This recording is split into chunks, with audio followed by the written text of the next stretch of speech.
एक गांव में सुषमा देवी नाम की एक बुजुर्ग महिला रहती थी। उसकी जिंदगी सादगी और मेहनत से भरी हुई थी। उसके दो बच्चे थे, बेटा रमेश और बेटी पूजा। कई साल पहले उसके पति का बीमारी के कारण देहांत हो गया था। तब से रमेश ने पूरे घर की जिम्मेदारियां अपने कंधों पर ले ली थी। रमेश एक मेहनती और जिम्मेदार बेटा था, जो खेतों में काम करके अपनी माँ और बहन की जरूरतों का ख्याल रखता था। वह अपनी माँ से बहुत प्यार करता था और अपनी बहन पूजा को भी बहुत लाड़ प्यार देता था। सुषमा देवी का घर प्यार और अपनत्व की मिसाल था।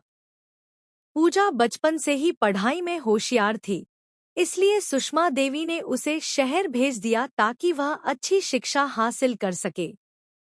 इस दौरान रमेश की शादी कंगना नाम की एक सीधी सादी और नेक दिल लड़की से हुई। कंगना एक गरीब परिवार से थी, मगर उसमें संस्कार, सेवा भाव और प्रेम कूट कूट कर भरा था।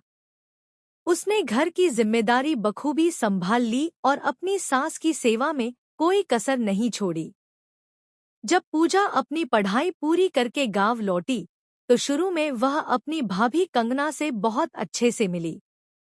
कंगना ने भी उसे दिल से अपनाया।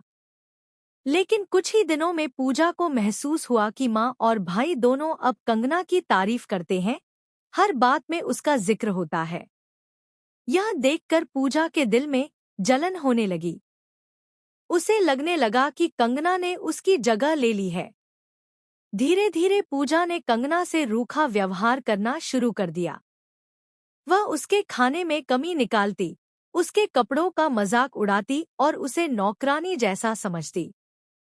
एक दिन तो उसने जानबूझकर खाने में बहुत तीखी मिर्च डाल दी ताकि कंगना को तकलीफ हो।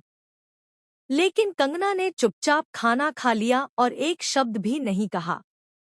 कुछ समय बाद एक दिन कंगना ने पूजा के लिए गुलाब जामुन बनाए। गुलाब जामुन इतने स्वादिष्ट थे कि पूरे घर में मिठास फैल गई।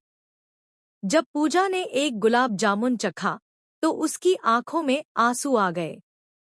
उसे अपने बुरे व्यवहार पर पछतावा हुआ। उसे एहसास हुआ कि उसने एक सच्चे दिल वाली, सहनशील और प्रेम करने वाली भाभी के साथ कितना गलत किया। पूजा ने शर्मिंदा होकर भाभी से माफी मांगी। कंगना ने उसे गले लगा लिया। इस तरह दोनों के रिश्ते में एक नई शुरुआत हुई। अब वे सिर्फ ननद भाभी नहीं, बल्कि सगी बहनों की तरह रहने लगी। सुषमा देवी की दुआएं रंग लाई और घर फिर से प्यार, अपनत्व और शांति का घर बन गया।